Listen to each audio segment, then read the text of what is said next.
Okay friends, તો આપણે chapter number 2માં પહેલો પાર્ટ ખતમ કર્યો અને એ પાર્ટ હતો સંબંધ. બરાબર.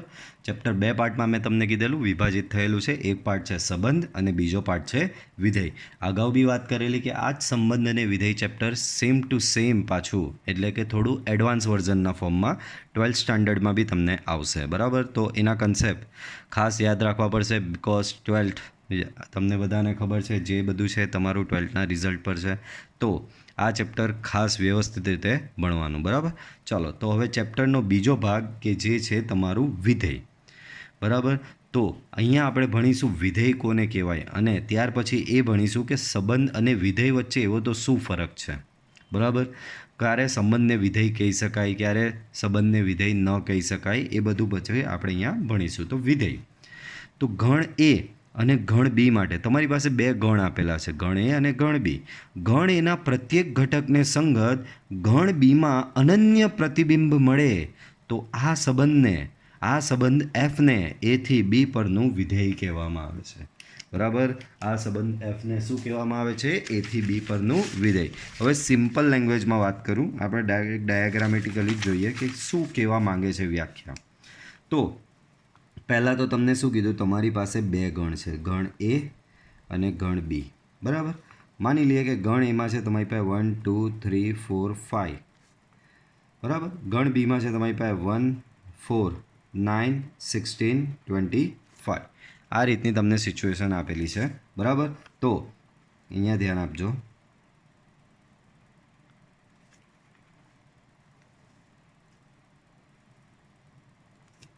બરાબર. 1 2 3 4 5. અહીંયા થઈ જશે 1 4 9 16 25. બરાબર. તો વિધેય કહેવાય કોને?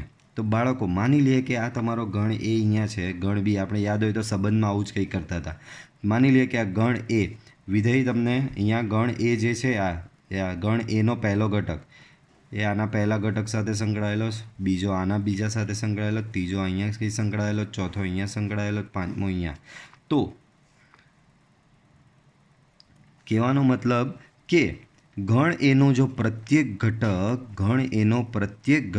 ગણ બીના અનન્ય ઘટક. બાળકો, અનન્ય ઘટકનો મતલબ એક અને માત્ર એક જ. તો જો ગણ એનો પ્રત્યેક ઘટક ગણ બીના અનન્ય ઘટક સાથે સંકળાયેલો, જેમ કે જો આ એક સાથે સંકળાયેલો, 2 4 સાથે સંકળાયેલો, 3 9 સાથે, 4 16 સાથે અને 5 25 સાથે સંકળાયેલો છે, તો ગણ એનો પ્રત્યેક ઘટક ગણ બીના અનન્ય ઘટક એટલે કે એક અને માત્ર એક જ ઘટક સાથે સંકળાયેલો હોય તો આ સંબંધને શું કહેવામાં આવે છે બાળકો? આ સંબંધને વિધેય તરીકે ઓળખવામાં આવે છે. ગણ એનો પ્રત્યેક ઘટક ગણ બીના અનન્ય ઘટક સાથે સંકળાયેલો હોય, ગણ એનો પ્રત્યેક ઘટક ગણ બીના અનન્ય ઘટક સાથે સંકળાયેલો હોય તો આ સંબંધને વિધેય, એટલે કે આવું નહીં થવું જોઈએ પછી કે ભાઈ આ એમાંથી બે તીર નીકળ્યા અને આવી તેમ જીઓ.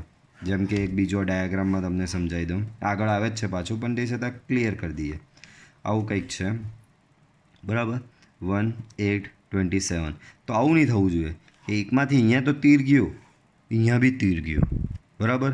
તો આવું થાય તો એને વિધેય નહીં કહેવાય. વિધેય શું કહે છે કે ભાઈ આનો દરેક ઘટક સામે કોઈ એક ઘટક સાથે આવી રીતે જોઈન થવો જોઈએ. બરાબર. આવી રીતે સંકળાયેલો હોવો જોઈએ, આવી રીતે એમાંથી તીર જવું જોઈએ. તો ત્યારે એ જ સંબંધને શું કહેવામાં આવે છે? વિધેય. બરાબર. ફંક્શન કહેવામાં આવે છે વિધેય. આ ગણનો પ્રત્યેક ઘટક આના અનન્ય એટલે કે એક અને માત્ર એક જ ઘટક. યાદ રાખજો, આનો પ્રત્યેક ઘટક, અહીંયાથી કોઈ બાકી બી નહીં રહી જવો જોઈએ. અહીંયાથી કોઈ બાકી બી રહી જાય એટલે કે અહીંયા માની લો કે 6 છે ને 6ની સામે કોઈની સાથે જોડ બનતી નથી. બરાબર. 6 છે ને 6ની સામે કોઈની સાથે જોડ બનતી નથી તો બી એ વિધેય કહેવાશે નહીં. તો વિધેય શું કહે છે કે બે ગણ છે તમારી પાસે, ગણ એ અને ગણ બી માટે ગણ એના પ્રત્યેક ઘટકને સંગત ગણ બીમાં અનન્ય પ્રતિબિંબ મળે. બરાબર. પ્રતિબિંબ એટલે આ જોડ, એટલે કે આવી રીતે એક અને એક સામે એક જ જોડ બનવી જોઈએ. 2 અને 4ની તો આ એક સિંગલ જોડ બનેલી કહેવાય, બરાબર. 3 અને 9ની આ બી એક જોડ બનેલી કહેવાય. 4 અને 16ની આ બી એક જોડ બનેલી કહેવાય. 5 અને 25 તો આ બી એક જોડ બનેલી કહેવાય. તો આવી રીતે સિંગલ જોડ બને તો ત્યારે એ સંબંધને શું ઓળખવામાં આવે છે? વિધેય તરીકે ઓળખવામાં આવે છે. ચાલો આગળ. એથી બી પરના વિધેય એફને આવી રીતે વંચાય. જો હવે સંબંધ અને વિધેય વચ્ચેનો ફરક આ છે. વિધેયને આ પ્રમાણે દર્શાવવામાં આવે છે. વિધેયને દર્શાવવા માટે એફ વપરાય છે. સંબંધને દર્શાવવા માટે આપણે આર વાપરતા હતા, યાદ છે ને? તો સંબંધને દર્શાવવા માટે તમે આર વાપરતા હતા, વિધેયને દર્શાવવા માટે આવું વપરાય, એફ ફ્રોમ એ ટુ બી. શું વંચાય? એફ ફ્રોમ એ ટુ બી. હવે કહેશું સર આ એ બી ક્યાંથી આવ્યા? તો તમને 2 ગણ આપેલા જ છે ને, બરાબર. તો એ 2 ગણ જે આવે તે અહીંયા લખવાના આવે, બરાબર. એ અને બી આપેલા હતા, તો એફ ફ્રોમ એ ટુ બી એવું તમારથી લખાય, બરાબર. તો એથી બી પરના વિધેય એફને એફ ફ્રોમ એ ટુ બી લખાય છે, બરાબર. પછી એફ ઓફ એ બરાબર બી. એફ ઓફ એ બરાબર બી હોય તો બીને એનું એફ દ્વારા મળતું પ્રતિબિંબ કહેવાય છે. એફ ઓફ એ બરાબર બી તો બીને એનું એફ દ્વારા મળતું પ્રતિબિંબ કહેવાય છે. નેક્સ્ટ, વિધેય સમજ પડી ગઈ? બહુ જ સિમ્પલ. 2 ગણ આપેલા હોય છે, કોઈ એક ગણના તમામ ઘટક સામેના ગણના અનન્ય ઘટક સાથે સંકળાયેલો હોય તો એવા સંબંધને શું કહેવામાં આવે છે? વિધેય તરીકે ઓળખવામાં આવે છે. એને લખાય કેવી રીતે? એફ ફ્રોમ એ ટુ બી. ચાલો નેક્સ્ટ. સંબંધ ક્યારે વિધેય ન કહેવાય?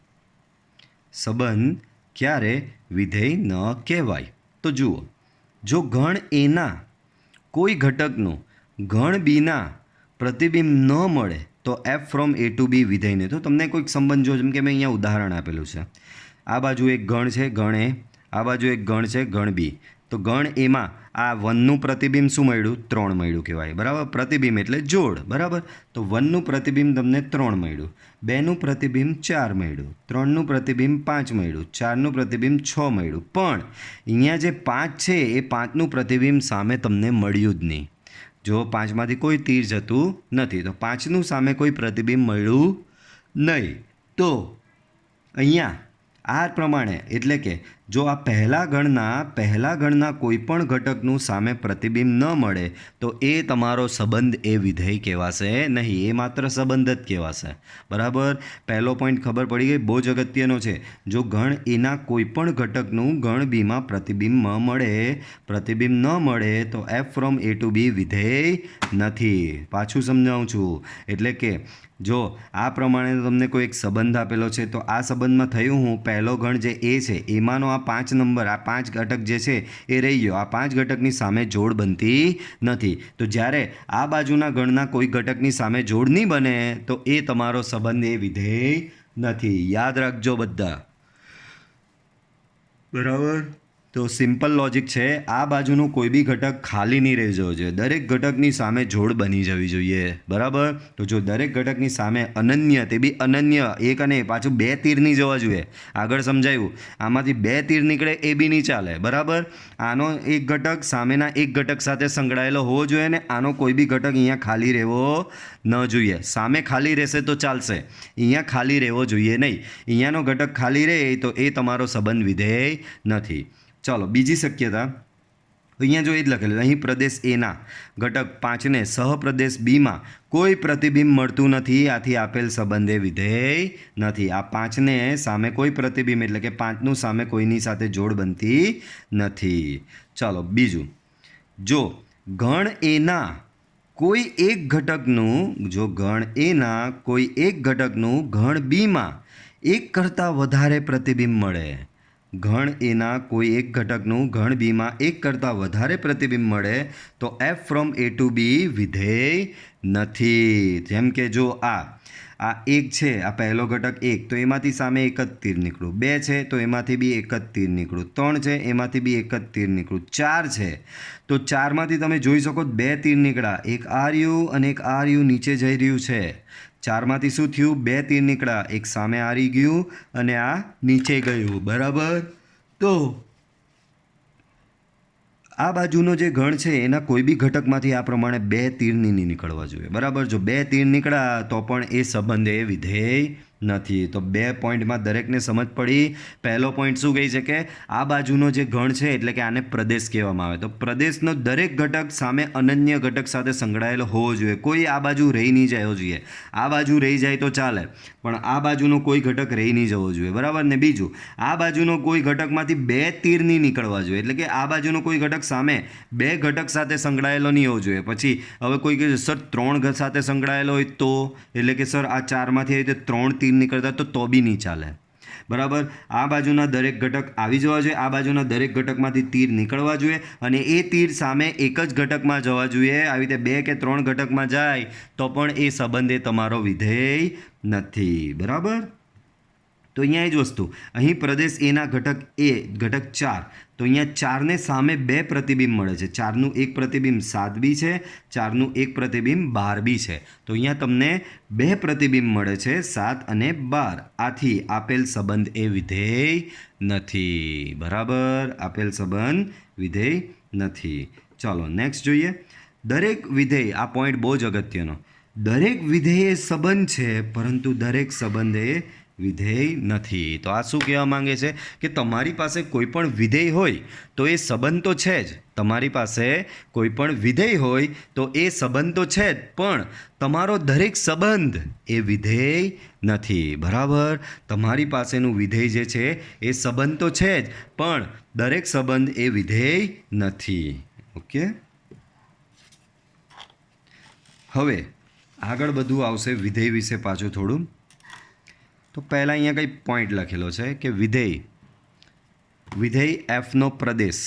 યાદ કરો, સંબંધમાં બી આપણે પ્રદેશ, સહપ્રદેશ અને વિસ્તારની વાત કરેલી, તો એ પ્રમાણે વિધેયનો બી પ્રદેશ, સહપ્રદેશ અને વિસ્તાર આવશે. જો તો વિધેય એફનો પ્રદેશ, તો એનો સંકેત છે ડીએફ.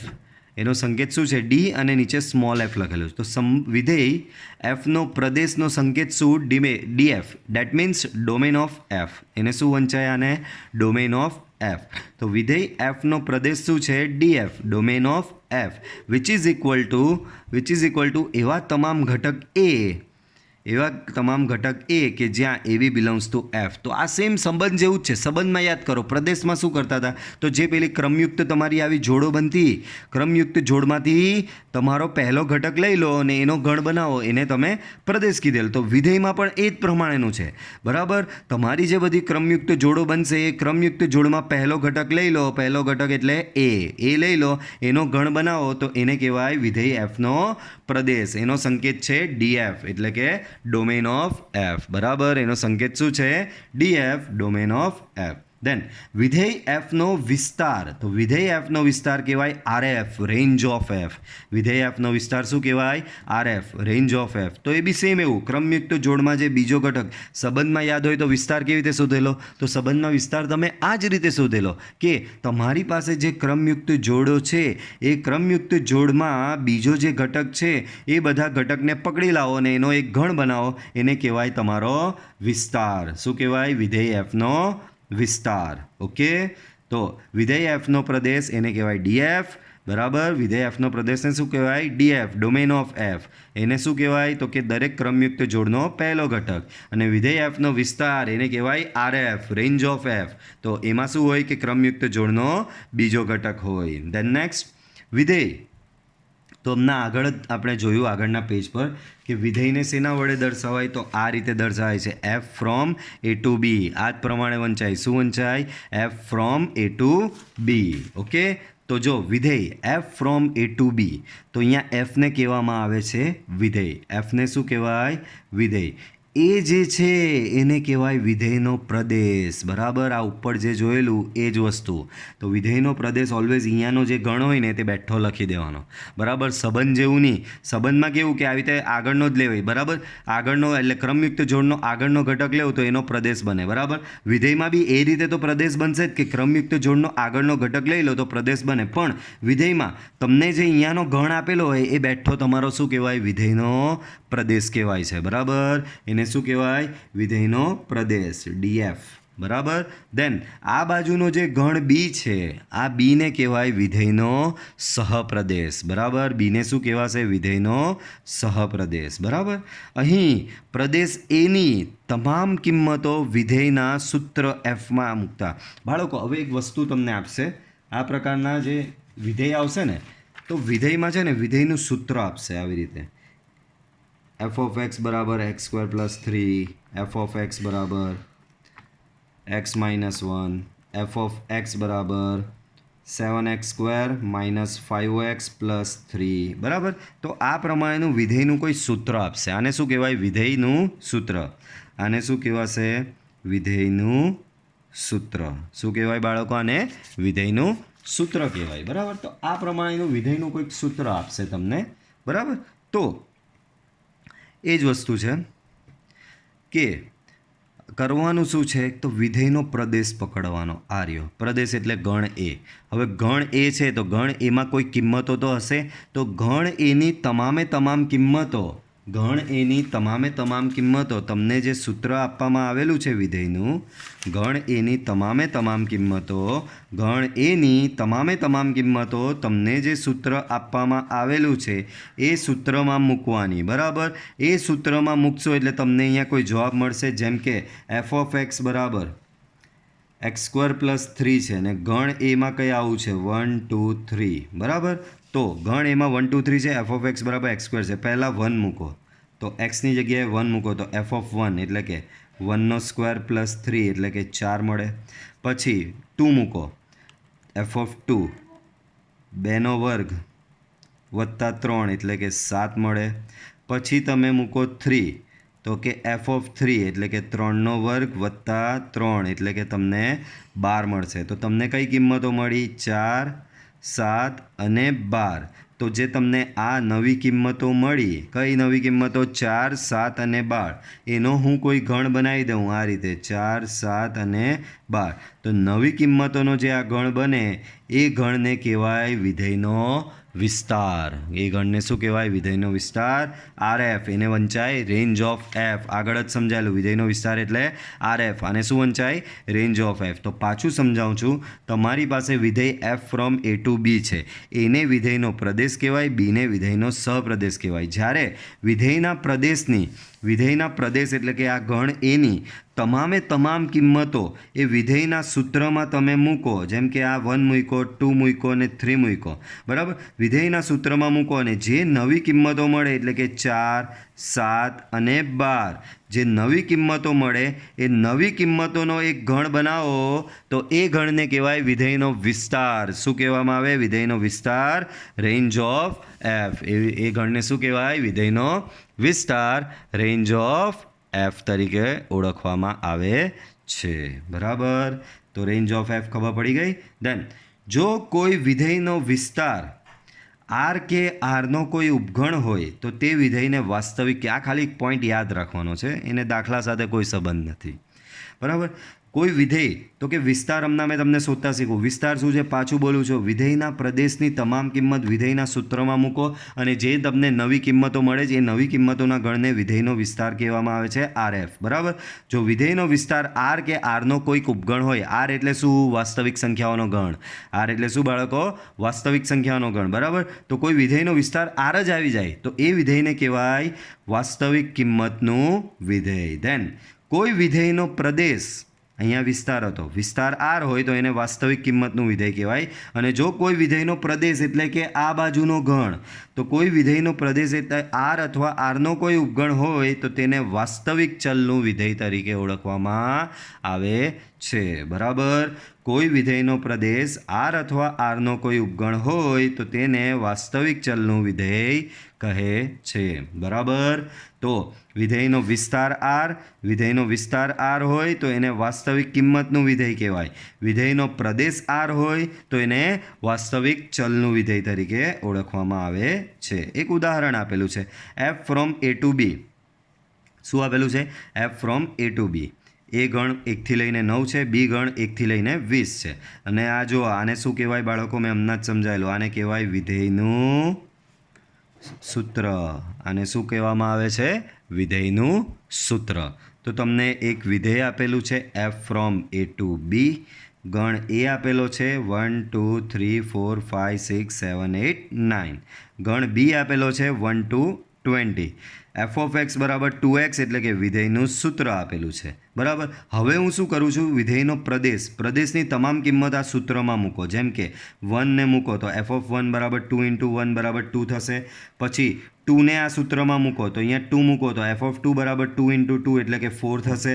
પછી 3 ને મૂકો તો 2 ઇન્ટુ 3 6, 4 ને મૂકો 2 ઇન્ટુ 4 8, 5 ને મૂકો 2 ઇન્ટુ 5 10, 6 ને મૂકો 2 ઇન્ટુ 6 12, 7 ને મૂકો 2 ઇન્ટુ 7 14, 8 ને મૂકો 2 ઇન્ટુ 8 16, 9 મૂકો 2 ઇન્ટુ 9 18, ધેન લાસ્ટ 10 9 સુધી જ છે. Okay, over. તો મેં શું કર્યું? આ મારો પ્રદેશ હતો. બરાબર. તો પ્રદેશની તમામ કિંમત મેં શું કરી? વિધેયના સૂત્રમાં વારાફરતી મૂકી. પાછું એફ ફ્રોમ એ ટુ બી, એને શું કહેવાય? વિધેયનો પ્રદેશ. બીને શું કહેવાય? વિધેયનો સહપ્રદેશ. મેં શું કર્યું? વિધેયનું જે સૂત્ર આપેલું હતું એ સૂત્રમાં મારા પ્રદેશની કિંમત વારાફરતી મૂકી અને પ્રદેશની કિંમત મૂકી તો મને કંઈક કિંમતો મળી. હવે આ કિંમતોનો એક ગણ બનાવી દઉં. જેમ કે આ કિંમતો આવી 2 4 6 8 10 12 14 16 અને 18. આ જે કિંમતો આવી એનો એક ગણ બનાવી દઉં તો આ ગણને કહેવાય છે વિધેયનો વિસ્તાર, રેન્જ ઓફ એફ, આરએફ. બરાબર. આ ગણને શું કહેવાય? વિધેયનો વિસ્તાર, રેન્જ ઓફ એફ. બરાબર. તો સમજ પડી. આને શું કહેવાય? આ ગણ એને વિધેયનો પ્રદેશ કહેવાય, ડોમેન ઓફ એફ. અને આ પ્રદેશની તમામ કિંમત વિધેયના સૂત્રમાં મૂકો અને જે નવી કિંમતો મળે એ નવી કિંમતોનો તમે ગણ બનાવો છો એને કહેવામાં આવે છે વિધેયનો વિસ્તાર. આઈ હોપ વિધેયનો કન્સેપ્ટ હવે તમને સમજમાં આવી ગયો હશે. હવે કેટલાક સ્ટાન્ડર્ડ વિધેયો છે. આ વિધેયો હવે તમારે જ્યાં સુધી ભણશો તમે મેથ્સ ત્યાં સુધી હેરાન કર્યા કરશે. બરાબર. તો બહુ જ ધ્યાનથી ભણજો. બધા કેટલાક સ્ટાન્ડર્ડ વિધેયો છે એને નામ આપેલા છે. હવે એ વિધેયો કેવા દેખાય છે એ આપણે જોવાનું છે. તો પહેલું વિધેય છે તદેવ વિધેય. શું છે એ? તદેવ વિધેય. તો તદેવ વિધેય કેવું હોય? તો જુઓ એફ ફ્રોમ એ ટુ એ. હવે આ લાઈન તમને શું કહેવા માંગે ખબર? એફ ફ્રોમ એ ટુ એ. તો કે એવું વિધેય કે જેનો પ્રદેશ અને સહપ્રદેશ બંને સમાન છે. એવું જરૂરી નથી એ ટુ એ જ હોય. B to B, C to C, D to D, R to R, Z to Z, N to N. બરાબર. મતલબમાં પ્રદેશ અને સહપ્રદેશ જેના સમાન હોય. તો F from A to A અને વિધેયનું સૂત્ર એફ ઓફ એક્સ બરાબર એક્સ હોય. બરાબર. પાછું તદેવ વિધેય એટલે કેવું વિધેય? તો કે જે વિધેયનો પ્રદેશ અને સહપ્રદેશ સમાન હોય. પ્રદેશ અને સહપ્રદેશ સમાન હોય. A B B, C C, D D, R R, N N, Z Z. બરાબર. પ્રદેશ અને સહપ્રદેશ સમાન હોય તથા એનું સૂત્ર કમ્પલસરી એફ ઓફ એક્સ બરાબર એક્સ જ. વિધેયનું સૂત્ર કમ્પલસરી શું? વિધેયનું સૂત્ર કમ્પલસરી એફ ઓફ એક્સ બરાબર એક્સ. તો અહીં આપેલ વિધેયને ગણ એ પરનું કેમ લખ્યું? તો કે પ્રદેશ અને સહપ્રદેશ ગણ એ જ છે. તો અહીં આપેલ વિધેયને ગણ એ પરનું તદેવ વિધેય તરીકે ઓળખવામાં આવે છે. એનો સંકેત છે એને આઈ એ તરીકે બી દર્શાવે. હવે તમે કહો સર આઈ એ જ લખાય? નહીં. અહીંયા બી ટુ બી હોય તો આઈ બી, અહીંયા એન ટુ એન હોય તો અહીંયા આઈ એન, અહીંયા આર ટુ આર હોય તો અહીંયા આઈ આર લખવાનું. બરાબર. તો આ થશે તમારા તદેવ વિધેયનો સંકેત. બરાબર. એટલે કે એફ ઓફ એક્સ બરાબર એક્સ બરાબર એને આઈ એ ઓફ એક્સ તરીકે બી લખવામાં આવે છે. F of x equal two x equal two I A of x. Okay. તો તદેવ વિધેય બધાને ખબર પડી ગઈ. તદેવ વિધેય એટલે F from A to A, પ્રદેશ અને સહપ્રદેશ બંને સરખો હોવો જોઈએ. A B B C C D D E E F F બરાબર, આર આર ઝેડ ઝેડ બરાબર. તથા વિધેયનું સૂત્ર કમ્પલસરી એફ ઓફ એક્સ બરાબર એક્સ જ હોવું જોઈએ. તો અહીં આપેલ વિધેયને ગણ એ પરનું તદેવ વિધેય તરીકે ઓળખવામાં આવે છે. બરાબર, વિધેયને ગણ એ પરનું તદેવ વિધેય તરીકે ઓળખવામાં આવે છે, જેનો સંકેત આઈ એ છે. સંકેત શું છે? આઈ એ.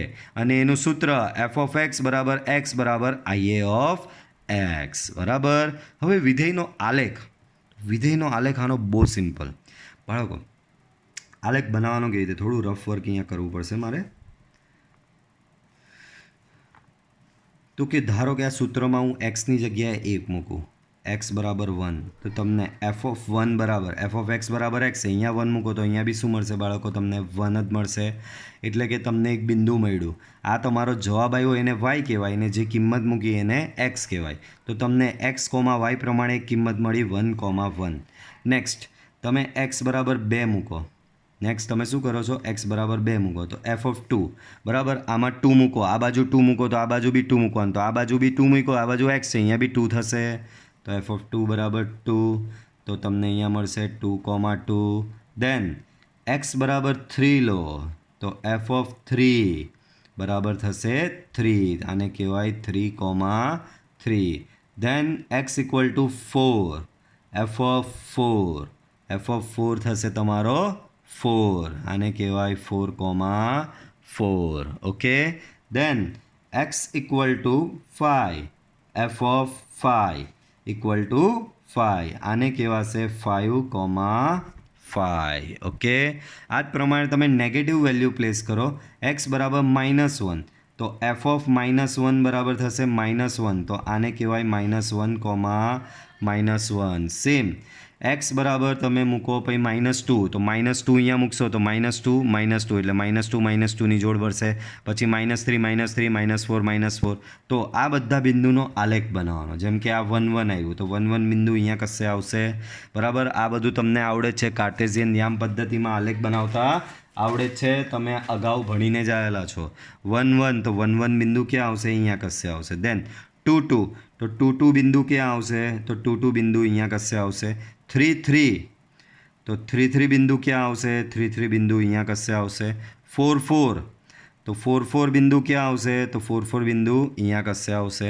દેન 5 5, તો 5 5 બિંદુ ક્યાં આવશે તમારું? એ 5 5 બિંદુ અહીંયા કશે આવશે. દેન સેમ એવી રીતે નેગેટિવ સાઈડ જશે. -1 તે અહીંયા આવશે. -2 અહીંયા આવશે. -3 તો કે અહીંયા આવશે.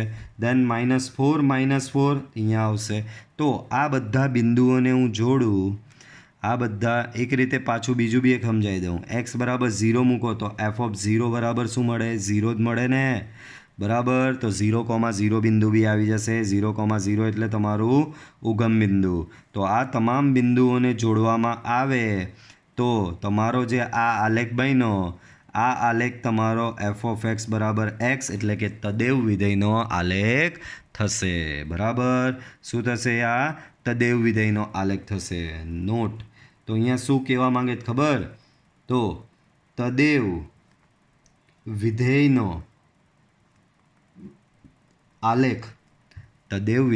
આલેખ, ઉગમ બિંદુમાંથી પસાર થતી રેખા છે. બરાબર, તદેવ વિધેય તમારી પાસે જે હતું એનો જે આલેખ તમે બનાવો છો એ આલેખ એ કંઈ નથી પરંતુ ઉગમ બિંદુમાંથી પસાર થતી રેખા. બરાબર, આ બિંદુ આગળ જયા જ કરશે ને. અહીંયા આ બાજુ -5 -5 -6 -7 -7 -8 એટલે આ તો અનંત સુધી જાય. સેમ અહીંયા બી અનંત સુધી જશે. 5 5 6 6 7 7 8 8 9 9 9 અનંત સુધી જશે. બરાબર, તો તદેવ વિધેયનો આલેખ શું છે? ઉગમ બિંદુમાંથી પસાર થતી રેખા છે. ત્યારબાદ છે અચળ વિધેય. તો જે રીતે નામ છે એવું જ એનું કામ છે. જે વિધેયનો વિસ્તાર એકાકી ગણ હોય તે વિધેયને અચળ વિધેય કહે છે. જેમ કે એફ ફ્રોમ એ ટુ બી અને એફ ઓફ એક્સ બરાબર સી. સી એટલે અચળ. બાળકો, સી અહીંયા શું છે? અચળ છે બરાબર. અચળ એટલે કોઈ બી હોઈ શકે. સીની વેલ્યુ 1 2 3 -1 2.1 3.1 5.5 બરાબર. આવી કોઈ બી કિંમત હોઈ શકે બરાબર. તો એફ ઓફ એક્સ બરાબર સી આને કહેવાય અચળ વિધેય. હવે અહીંયા કંઈક લખેલું છે, જે વિધેયનો વિસ્તાર એકાકી ગણ હોય. વિસ્તાર આપણે કેવી રીતે શોધીએ બાળકો? તો વિસ્તાર યાદ હોય તો પાછું યાદ કરાવું કે વિધેયના પ્રદેશની તમામ કિંમતો વિધેયના સૂત્રમાં મૂકવામાં આવે. વિધેયના પ્રદેશની તમામ કિંમતો વિધેયના સૂત્રમાં મૂકવામાં આવે અને જે કિંમતો મળે એ કિંમતોના ગણને વિધેયનો વિસ્તાર કહે છે. હવે આમાં તો એફ ઓફ એક્સ બરાબર સી છે, અહીંયા 1 મૂકું તો એફ ઓફ 1 બરાબર બી સી થશે. 2 મૂકો. માની લઈએ કે એક સારું ઉદાહરણ લઈ લઈએ કે આવું આપેલું છે કે એફ ઓફ એક્સ બરાબર 5. એફ ઓફ એક્સ બરાબર શું આપેલું તમને? 5 આપેલું છે બરાબર. તો અહીંયા એક્સ બરાબર 1 મૂકો તો એફ ઓફ 1 બરાબર 5 જ મળે. એક્સ બરાબર 2 મૂકો તો એફ ઓફ 2 બરાબર બી 5 જ મળે. એક્સ બરાબર 3 મૂકો તો એફ ઓફ 3 બરાબર બી 5 મળે. એક્સ બરાબર 4 મૂકો તો એફ ઓફ 4 બરાબર બી 5 મળે. મતલબમાં કંઈ બી મૂકો જવાબ તમારો 5 જ આવે. તો એનો વિસ્તાર શું થશે? રેન્જ ઓફ એફ એ બી તમારો થશે ગણમાં 5 બરાબર. ગણમાં શું થશે? 5 બરાબર. તો આ વિસ્તાર એકાકી ગણ એટલે યાદ કરો કે જે ગણમાં માત્ર ને માત્ર એક જ ઘટક હોય તેને કહેવામાં આવે છે એકાકી ગણ બરાબર. તો તમારા આવા ટાઈપના વિધેયનો વિસ્તાર શું આવે છે? આ રીતે ગણમાં 5 એટલે કે એકાકી ગણ જ આવે છે બરાબર. તો આવા વિધેયને કહેવામાં આવે છે અચળ વિધેય. એફ ઓફ એક્સ બરાબર સી જ્યાં સી બરાબર છે અચળ બરાબર. એફ ઓફ એક્સ બરાબર સી જ્યાં સી બરાબર શું છે? અચળ બરાબર. તો આને શું કહેવામાં આવે છે બાળકો? અચળ વિધેય બરાબર. એફ ઓફ એક્સ બરાબર સીને શું કહેવાય છે? અચળ વિધેય. ક્લિયર? તો અચળ વિધેય બધાને ખબર પડી ગઈ. આવું કંઈ બી આપી દેશે. એફ ઓફ એક્સ બરાબર 1, એફ ઓફ એક્સ બરાબર 2, એફ ઓફ એક્સ બરાબર 3, એફ ઓફ એક્સ બરાબર -1, એફ ઓફ એક્સ બરાબર -2, એફ ઓફ એક્સ બરાબર -5.5, એફ ઓફ એક્સ બરાબર 3.14, એફ ઓફ એક્સ બરાબર 3.1, એફ ઓફ એક્સ બરાબર 3.9. આ પ્રમાણે કોઈ બી અચળ વેલ્યુ આપશે એ વિધેયને કહેવામાં આવે છે અચળ વિધેય. કેમ? તો કે આ વિધેયનો વિસ્તાર હંમેશા એક જ ઘટકનો હોય છે એટલે કે એકાકી ગણ જ હોય છે. એટલે એને અચળ વિધેય તરીકે ઓળખવામાં આવે છે. તમારે આટલું જ યાદ રાખવાનું. અચળ વિધેય એટલે એફ ઓફ એક્સ બરાબર સામે કોઈ બી અચળ કિંમત હોવી જોઈએ. દેટ મીન્સ એને અચળ વિધેય કહેવાય બરાબર. આનો આલેખ કેવો થશે તો હમણાં જ જોયું. જેમ કે આનું ઉદાહરણ લઈ લઈએ 5 જ. તો અહીંયા કોઈ બી કિંમત મૂકો. 1 મૂકો તો બી તમને 5 મળે છે. 2 મૂકો આમાં તો બી જવાબ 5 મળે. 3 મૂકો તો બી જવાબ 5 મળે. 4 મૂકો 5 મળે. 5 મૂકો 5 મળે. 6 મૂકો 5 મળે. -1 મૂકો તો બી આમાં -1 મૂકો. એફ ઓફ -1 સામે તો એક્સ છે જ નહીં, સામે તો 5 છે તો જવાબ 5નો 5 જ રહેવાનો. સો -1 મૂકો તો બી 5, -2 મૂકો તો બી 5, -3 મૂકો તો બી 5, 4 -4 -5 -6 બધે તમને 5 મળ્યા જ કરશે. તો આ બધા બિંદુઓને જોડું તો મને જે આ આલેખ બન્યો એ આલેખ બન્યો એફ ઓફ એક્સ બરાબર 5નો બરાબર. એ જ પ્રમાણે એફ ઓફ એક્સ બરાબર અહીંયા 4 હોય તો અહીંયા નીચે રેખા આવશે આ પ્રમાણે. એફ ઓફ એક્સ બરાબર માની લઈએ એફ ઓફ એક્સ બરાબર અહીંયા માઇનસ અહીંયા આવશે. એફ ઓફ એક્સ બરાબર માની લઈએ કે -2 હોય તો તમારો આલેખ અહીંયા આવશે -2નો. એફ ઓફ એક્સ બરાબર માની લઈએ કે -4 છે તો તમારો આલેખ ક્યાં બનશે? અહીંયા બનશે બરાબર. તો સમજ પડી. અચળ વિધેયનો આલેખ આ પ્રમાણે આડી લેખા જ આવશે. આ કોનો બન્યો? એફ ઓફ એક્સ બરાબર -2. આ કોનો બનશે? એફ ઓફ એક્સ બરાબર -4. આ તો હતો જ એફ ઓફ એક્સ બરાબર 5નો બરાબર. મતલબમાં અચળ વિધેય એટલે શું? એફ ઓફ એક્સ બરાબર સામે અચળ કિંમત આપેલી હોય એને અચળ વિધેય કહેવાય. અચળ વિધેયનો વિસ્તાર શું હોય છે? કે એકાકી ગણ હોય છે બરાબર. એટલે કે વિસ્તારમાં માત્ર એક જ ઘટક હોય છે અને એનો આલેખ આ પ્રમાણે. અચળ વિધેયનો આલેખ એ એક્સ અક્ષને સમાંતર રેખા. આ રેખાય તમારી આ એક્સ અક્ષ કહેવાય ને આ વાય અક્ષ કહેવાય. તો અચળ વિધેયનો આલેખ હંમેશા એક્સ અક્ષને સમાંતર રેખા જ મળે બરાબર. અચળ વિધેયનો આલેખ હંમેશા એક્સ અક્ષને સમાંતર રેખા જ હોય છે. ઓકે, ચલો નેક્સ્ટ જોઈએ. તો કે નેક્સ્ટ છે તમારે માનાંક વિધેય. માનાંક વિધેય કોને કહેવાય? તો F from R to R, પ્રદેશ બી આર, વિસ્તાર બી આર. सॉरी सप्रदेश बी आर, प्रदेश बी आर, सप्रदेश बी आर। एफ ऑफ एक्स बराबर आ बे ઊભી દંડીમાં એક્સ, તો આને કહેવાય માનાંક। આ વસ્તુ તમે આગળ ભણીને આવેલા જ છો, પણ એને થોડું હવે ડિટેલમાં ભણવાનું। એફ ઓફ એક્સ બરાબર મોડ એક્સ, બરાબર। એફ ઓફ એક્સ બરાબર શું? મોડ એક્સ, બરાબર। હવે આનો જવાબ શું? તો મોડ એક્સ બરાબર ધન, માનાંકની કિંમત ધન આવશે, એટલે કે મોડ એક્સ બરાબર એક્સ ક્યારે?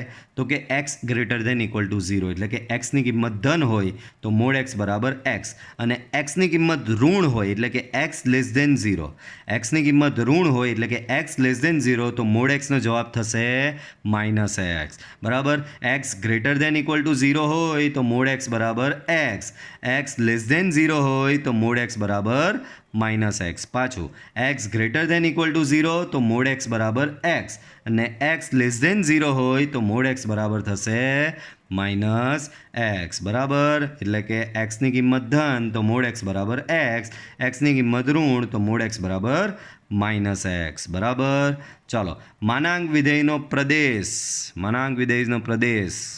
આર થશે, માનાંક વિધેયનો પ્રદેશ આર, ઓલવેઝ આર યો પ્રદેશ, બરાબર। માનાંક વિધેયનો પ્રદેશ આર જ થશે। અને માનાંક વિધેયનો વિસ્તાર, તો માનાંક વિધેયનો વિસ્તાર યાદ રાખજો, માત્ર ધન સંખ્યા એટલે 0 થી લઈને ઇન્ફાઇનાઇટ, 0 થી લઈને ઇન્ફાઇનાઇટ એટલે ખબર પડે છે ધન વાસ્તવિક સંખ્યાઓ, બરાબર। 0 થી લઈને ઇન્ફાઇનાઇટમાં શું આવશે બાળકો? ધન વાસ્તવિક સંખ્યાઓ। તો માનાંક વિધેયનો વિસ્તાર તમને મળશે ધન। કેમ? તો કે તમને ખબર છે માનાંકમાં -2 મૂકો તો જવાબ +2 આવે, માનાંકમાં 2 મૂકો તો બી જવાબ +2 આવે, માનાંકમાં -5 મૂકો તો જવાબ +5 આવે, માનાંકમાં 5 મૂકો તો બી જવાબ +5 આવે। તો માનાંક શું કરે છે? બધું તમને ધન કરીને આપે છે, ધન કરીને આપે છે, એના લીધે શું થશે? એનો વિસ્તાર હંમેશા ધન વાસ્તવિક સંખ્યાઓનો ગણ થશે। આ સૂત્રની મદદથી સમજવું હોય તો એમ જ માની લો કે x બરાબર 1 છે, માની લો x બરાબર શું છે? 1, તો 1 ગ્રેટર દેન ઇક્વલ ટુ 0 આમાં આવશે, 1 ગ્રેટર દેન ઇક્વલ ટુ 0 આમાં આવશે, એનો મતલબ તમારો જવાબ અહીંયા x થશે, xની જગ્યાએ 1 મૂકી દો તો જવાબ 1। x બરાબર -1 લેવો તો એ આમાં જશે, કેમ? -1 લેસ દેન 0માં આવે, બરાબર। -1 આમાં મૂકો તો માઇનસ ઇન્ટુ માઇનસ +1, બરાબર, એટલે કે જવાબ તમારો ધન થશે, બરાબર। તો માનાંક વિધેયનો વિસ્તાર થશે તમારો 0 થી લઈને ઇન્ફાઇનાઇટ, માનાંક વિધેયનો વિસ્તાર શું થશે? 0 થી લઈને ઇન્ફાઇનાઇટ, એને કહેવામાં આવે છે ધન વાસ્તવિક સંખ્યાઓનો ગણ, બરાબર। તો માનાંક વિધેયનો જો આલેખ બનાવશો, બોલો, માનાંકમાં તમે 1 મૂકો તો જવાબ તમને 1 જ મળે, એટલે બિંદુ આ મળે। માનાંકના તમે 2 મૂકો તો 2 મૂકવાથી માનાંક 2નો જવાબ શું મળે? બધાને ખબર 2 જ મળે, તો 2 વખતે 2। 3 મૂકો તો 3 વખતે 3, 4 મૂકો તો 4 વખતે 4, 5 મૂકો તો 5 વખતે 5, 6 મૂકો 6 વખતે 6 મળે। એ જ પ્રમાણે તમે માનાંકમાં -1 મૂકો તો -1 માનાંકમાં મૂકો તો તમને બધાને ખબર માનાંકમાં -1 એટલે જવાબ ધન +1 આવે, તો બરાબર। -1 મૂકો તો જવાબ 1 મળે છે, તો બિંદુ તમને અહીંયા મળશે। -2 મૂકો તો જવાબ +2 મળશે, બિંદુ અહીંયા મળશે। -3 મૂકો જવાબ તમને +3 મળશે, તો બિંદુ અહીંયા મળશે। -4 મૂકો જવાબ તમને +4 મળશે। એ જ પ્રમાણે -5 પર 5 મળે, -6 પર 6 મળે, બરાબર। 0 પર તમને 0 મળશે અહીંયા। તો તમારો આલેખ કંઈક આવો થયો, માનાંક વિધેયનો આલેખ તમારો કેવો થયો બાળકો? આવો કંઈક થયો, માનાંક વિધેયનો આલેખ શું થયો? આવો થયો। તો આલેખ તમે જોઈ શકો છો, માનાંકમાં વિધેયનો આલેખ જે છે એફ ઓફ એક્સ બરાબર મોડ એક્સનો આલેખ જે છે એમાં તમને શું જાણવા મળ્યું? 2 કિરણો છે, એક આ કિરણ, ધારી લઈએ કે અહીંયા O છે અને અહીંયા A છે, અહીંયા O છે ને અહીંયા B છે, તો એક કિરણ OA મળ્યું ને બીજું કિરણ OB મળ્યું। તો માનાંક વિધેયનો આલેખ એ બે કિરણોનો યોગ છે, બરાબર। આ એક કિરણ અને 2 કિરણને કોમ્બિનેશન કરો તો તમને માનાંક વિધેયનો આલેખ બને છે, એને કહેવાય 2 કિરણોનો યોગ। એને શું કહેવાય બાળકો? 2 કિરણોનો યોગ। તો માનાંક વિધેયનો આલેખ શું થશે? 2 કિરણોનો યોગ। માનાંક વિધેય બહુ જ સિમ્પલ, જે વસ્તુ આ 2 દંડીની વચ્ચે આવે ધન થઈને આવે, અહીંયા -5 નાખો +5 મળે, -10 નાખો +10 મળે, 10 નાખો તો 10 જ મળે, બરાબર। તો માનાંક વિધેયનો આ વિશે થયું, એનો પ્રદેશ આર, એનો વિસ્તાર 0થી લઈને ઇન્ફાઇનાઇટ અંતરાલ સ્વરૂપે લખેલું જ આપણે ભણીને આવ્યા અંતરાલ, બરાબર. તો 0થી લઈને ઇન્ફાઇનાઇટ એને કહેવાય ધન વાસ્તવિક સંખ્યાઓનો ગણ. તો એ માનાંક વિધેયનો વિસ્તાર થશે ને એનો આલેખ, માનાંક વિધેયનો આલેખ બે કિરણોનો યોગ થશે. ચાલો નેક્સ્ટ. ત્યાર પછી છે ચિહ્ન વિધેય. ત્યાર પછી શું છે બાળકો? ચિહ્ન વિધેય. F from R to R, તો કે ચિહ્ન વિધેયનો પ્રદેશ આર, સપ્રદેશ બી આર. ચિહ્ન વિધેય શું કહે? બહુ મસ્ત આવી. એફ ઓફ એક્સ બરાબર, જો એક્સની વેલ્યુ ધન મૂકો, અહીંયા એક્સની વેલ્યુ ધન મૂકો તો ચિહ્ન વિધેયનો જવાબ +1 આવે. 1 એટલે +1 જ કહેવાય. X greater than 0. X greater than 0 એટલે શું? એક્સની વેલ્યુ ધન હોય. તો જો એક્સની વેલ્યુ ધન હોય તો એફ ઓફ એક્સનો જવાબ +1. એક્સની વેલ્યુ 0 હોય તો એફ ઓફ એક્સનો જવાબ 0. એક્સની વેલ્યુ ઋણ હોય તો એફ ઓફ એક્સનો જવાબ -1. જેમ કે અહીંયા ઉદાહરણ લઉં, બહુ જ સરસ એકદમ. માની લઈએ કે એક્સ બરાબર કોઈ લઈ આવ્યું, એક્સ બરાબર કોઈ લઈ આવ્યું -3. તો -3 બાળકો, -3 લેસ ધેન 0 કહેવાય ને લેસ ધેન 0 છે ત્યારે એફ ઓફ એક્સનો જવાબ શું છે? -1. આનો મતલબ શું થશે ખબર?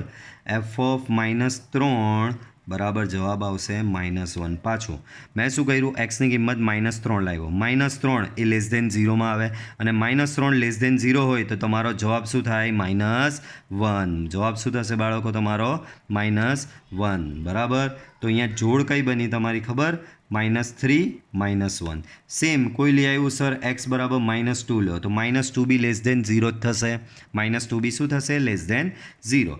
સો એફ ઓફ -2 તમને શું મળશે? -2 લેસ ધેન 0. તો જવાબ તો મળે. આ શું કહે કે ભાઈ કોઈ બી લેસ ધેન 0 કિંમત આવે એફ ઓફ એક્સનો જવાબ -1. તો -2 બી લેસ ધેન 0 છે તો એફ ઓફ -2નો જવાબ -1.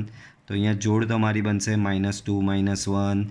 ધેન એક્સ બરાબર -1 લો, -1 લેસ ધેન 0 થશે તો એફ ઓફ -1 બરાબર -1 બી લેસ ધેન 0 તો જવાબમાં આવશે એનો બી -1. તો તમારી જોડ બની -1 -1 બરાબર. ધેન કોઈ લઈ આવ્યું એક્સ બરાબર 0, 0 = 0 આમાં આવે બરાબર. તો એક્સ બરાબર 0 છે તો જવાબ શું લખવાનો છે ત્યારે? એફ ઓફ 0 બરાબર 0. તો તમારી અહીંયા જોડ શું બની? 0, 0. ધેન નેક્સ્ટ એક્સ બરાબર કોઈ લઈ આવ્યું સર 1 ટ્રાય કરો, તો 1 તો બાળકો ગ્રેટર ધેન 0 કહેવાય. ગ્રેટર ધેન 0 એટલે આમાં આવે. તો આ વખતે તમારો જવાબ એફ ઓફ 1 બરાબર મળશે 1, 1, 1. ધેન કોઈ એક્સ બરાબર 2 લઈ આવ્યું, ભાઈ 2 તો ગ્રેટર ધેન 0 કહેવાય. ગ્રેટર ધેન 0 કહેવાય, 2 ગ્રેટર ધેન 0 કહેવાય. તો એફ ઓફ 2 બરાબર શું મળશે તમને? 1 મળશે બરાબર. તો 2, 1. ધેન એક્સ બરાબર કોઈ 3 લઈ આવ્યું, 3 બી ગ્રેટર ધેન 0માં જ આવે. તો એફ ઓફ 3 બરાબર બી તમને મળશે 1, 3, 1. તો આ પ્રમાણે બધી જોડ મળ્યા કરશે તમને. પહેલું બિંદુ 0, 0 અહીંયા મળે. બીજું -3 -1 ક્યાં આવશે? તો જો અહીંયા હું બધા પાડી દઉં 1, 2, 3, 4. અહીંયા આવશે 1, 2. સોરી, અહીંયા હું વધારે પાડતો જ નહીં, આવ્યું 1 સુધી જ બરાબર. અહીંયા આ બાજુ -1, -2, -3, -4 ને અહીંયા -1 સુધી, કારણ કે એટલી જ જરૂર પડવાની. ચાલો પહેલું બિંદુ કયું આવ્યું? -3 -1 આ રહ્યું, -3 ને -1 આ રહ્યું. અહીંયા આવશે આ રીતે બિંદુ બરાબર. બીજું બિંદુ કયું આવ્યું? -2 -1, -2 -1 તો અહીંયા આવશે બિંદુ બરાબર. ત્રીજું બિંદુ -1 -1, -1 તો અહીંયા આવશે. પછી 0, 0 મળી ગયું, આ રહ્યું, આવી રીતે બિંદુ આવશે અહીંયા. પછી 1, 1 મળી ગયું, તો 1 અને 1 આ રહ્યું, અહીંયા બિંદુ મળે. પછી મળ્યું તમને 2, 1 તો 2, 1 અહીંયા મળશે. પછી મળ્યું 3, 1 તો 3, 1 તમને ક્યાં મળશે? અહીંયા મળશે. તો તમારો અહીંયાનો આલેખ આ રીતે એમ આગળ વધ્યા કરશે, અહીંયાનો આલેખ આ રીતે એમ આગળ વધ્યા કરશે અને વચ્ચે એક બિંદુ 0 બી આલું, એટલે કે આવું. તો કે તમારો આલેખ તમને દેખાઈ રહ્યો જ આ પ્રમાણેનો શેપ બનશે બરાબર. તો આને કહેવાય ચિહ્ન વિધેય. ચિહ્ન વિધેય કેમ કહેવામાં આવે? જો સંખ્યા ધન હોય તો જવાબ +1, સંખ્યા 0 હોય તો જવાબ એનો 0 અને સંખ્યા ઋણ હોય તો એનો જવાબ -1. આથી એને ચિહ્ન વિધેય તરીકે ઓળખવામાં આવે છે. કારણ કે ધન બી એક ચિહ્ન છે, તો ધન હોય તો એ 1 બતાવશે, 0 હોય તો એ 0 બતાવશે અને ઋણ હોય તો એ -1 બતાવશે. તો આને કહેવામાં આવે છે બાળકો ચિહ્ન વિધેય. ચિહ્ન વિધેયનો પ્રદેશ આર થશે અને ચિહ્ન વિધેયનો વિસ્તાર એટલે આ જ બધું 1 0 અને -1. તો ચિહ્ન વિધેયનો વિસ્તારને આપણે દર્શાવીએ RF વડે. ચિહ્ન વિધેયના 3 જ જવાબ આવે, કાં તો 1 આવે, કાં તો 0 આવે, કાં તો -1 આવે. એટલે ચિહ્ન વિધેયનો વિસ્તાર ઓલવેઝ -1, 0, 1. બરાબર. તો ચિહ્ન વિધેય બધાને અહીંયા ખબર પડી ગઈ. યાદ રાખજો, ચિહ્ન વિધેયનો વિસ્તાર -1, 0, 1. ઓકે. તો હજી ઘણી થિયરી છે, બટ આ લેક્ચરમાં આપણે અહીંયા સુધી રાખીએ. લેક્ચર લાંબો થઈ જાય છે પછી. ઓકે. તો મળીશું નેક્સ્ટ લેક્ચરમાં. લેક્ચર પસંદ આવ્યો હોય તો લાઈક કરો, ચેનલને સબસ્ક્રાઈબ કરી દો. જેની બાકી હોય તે હજી ચેનલ સબસ્ક્રાઈબ કરી દો. ઓકે. મળીશું આપણે નેક્સ્ટ વિડીયો લેક્ચરમાં. Till then by.